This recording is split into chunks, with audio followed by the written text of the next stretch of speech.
J'ai aimé ce soir que François Mitterrand, à 2 reprises, donne acte que tout n'était pas des échecs et, par exemple, que les résultats budgétaires étaient moins mauvais que dans d'autres pays. Car jamais nous n'avons voulu être des opposants systématiques. Nous nous opposons quand nous ne sommes pas d'accord. En tant qu'opposants, nous votions les projets favorables à la France, et vous le savez bien, cela aussi fut redit ce soir.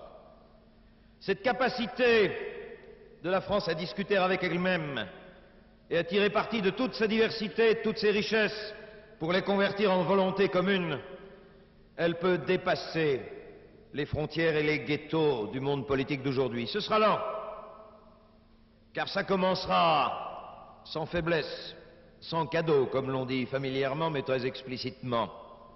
Alors, cette Constitution, elle servira, figurez-vous, et elle vous garantit. Nous sommes beaucoup rassemblés, pas seulement humainement et dans une volonté militante, les socialistes.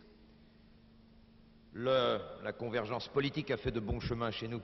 Vous pouvez voter tranquille, il y a derrière François Mitterrand une force rassemblée qui saura affronter le pouvoir collectivement, car ce sera difficile, et sans s'y refragiliser.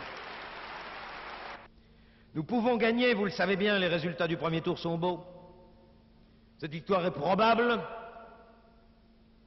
Je la sens confortée par le débat de ce soir. Mais ce que je veux vous dire, c'est que nous devons gagner.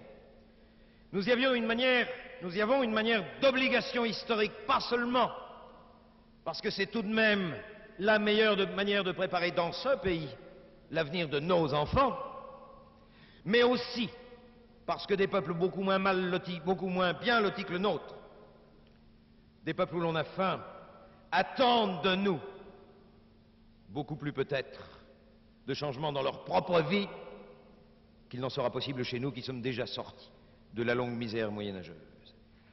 C'est à la hauteur de la responsabilité historique de la France